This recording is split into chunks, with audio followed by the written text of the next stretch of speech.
जी बिल्कुल, मैं मौजूद हूँ आज लिबर्टी एक बेकरी पर। चूँकि दिसंबर का महीना शुरू होते ही तमाम पूरे मुल्क में नहीं पूरी दुनिया में दिसंबर का महीना चूँकि क्रिसमस के हवाले से मनाने के लिए तमाम गिरजाघरों में जो है वो चरागा किया जाता है और इसी तरह दूसरे को मुबारकबादें दे रहे हैं। मेरे साथ एक फैमिली मौजूद है, इनसे बात करते हैं। चूँकि ये भी आज यहाँ पर ख़रीदारी के लिए आए हैं, इसी हवाले से 25 दिसंबर की ये ख़रीदारी कर रहे हैं ईद के हवाले से। इनसे बात करते हैं। जी अस्सलाम वालेकुम।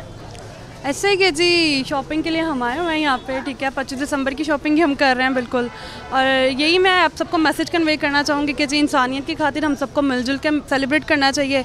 ऑब्वियसली पहले हम चर्च जाते हैं, प्रेयर करते हैं। आफ्टर चर्च ये होता है जी कि रिश्तेदारों की तरफ हमारा सेरेमनी प्रॉपर चलता है, केक्स लेके जाते हैं, रिश्तेदार आते हैं, मीठा बांटा जाता है, प्रेयर की जाती है। और जैसे कि आपने ख़ुद बताया जी कि आप यीशु मसीह की पैदाइश का दिन है और हम उसको बड़े अच्छे से सेलिब्रेट करते हैं। तो ये सब चीज़ें इसी तरह। जी बिल्कुल, आपने सुना है, इनका ये कहना है कि यीशु मसीह की पैदाइश का दिन है। इसी हवाले से जो ईसाई कम्युनिटी है उन्होंने भरपूर तैयारियां कर रखी हैं। पूरा शहर लाहौर के जो गिरजाघर हैं उनको चरागा किया गया है उसकी तकरीबात के लिए।